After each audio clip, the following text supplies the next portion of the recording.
So for this week, of course for Christmas I'm reviewing the Miracle on 34th Street movies, and so I decided to talk about the bad remake. Um, so I reviewed the original Miracle on 34th Street. I know there's a bunch of TV versions and stuff. I just wanted to go with the theatrical ones that are easy to find. So I went with the original and I went with the remake in the, what was this, 94, whatever year this came out, sometime in the 90s. Yeah, 94. This was his right here in the back. So, you know, this movie is okay conceptually. A Miracle on 44th Street, I feel like, was a movie that had themes and ideas that were relevant when that movie came out, but obviously became more relevant, like the commercialization of Christmas and things like that, and certain with the aspects and some of the ideas explored within that movie. I addressed that in my review. The kind of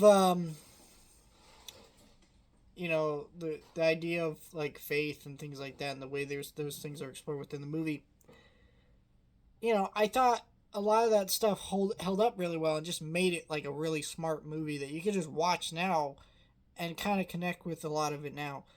You know, and so there wasn't really a point to remake A Miracle on 44th Street other than, like, I guess that movie was so old and in black and white, even though there is a color version of the movie.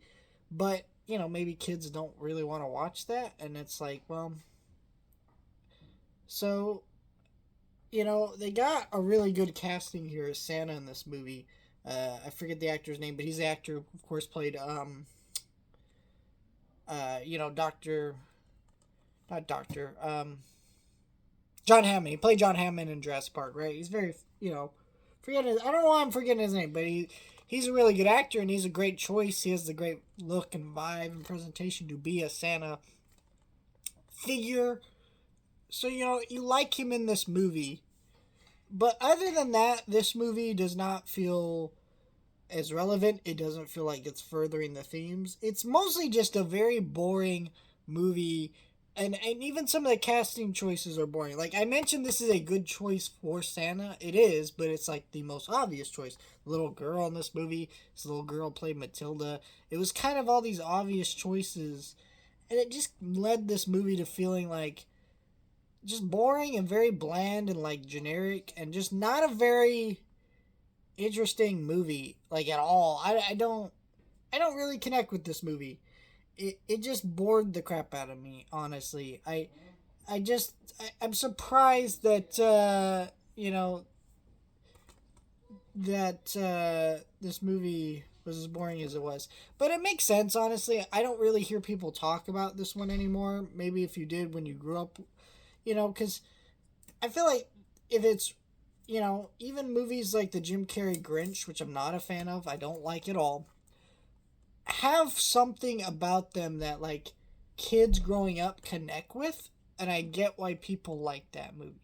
I don't, or at least somewhat get why people like that movie. This movie, don't get at all. Can't stand this movie. This movie is not good. It is very boring, and I don't recommend it. Which is kind of crazy because this is like a John Hughes production, coming after like Home Alone, I believe, and you got all these really talented people involved with this project. Clearly was something to it, but the passion just didn't come through on the screen. So that was a very bad Christmas movie. Let me know your thoughts, like, share, and subscribe.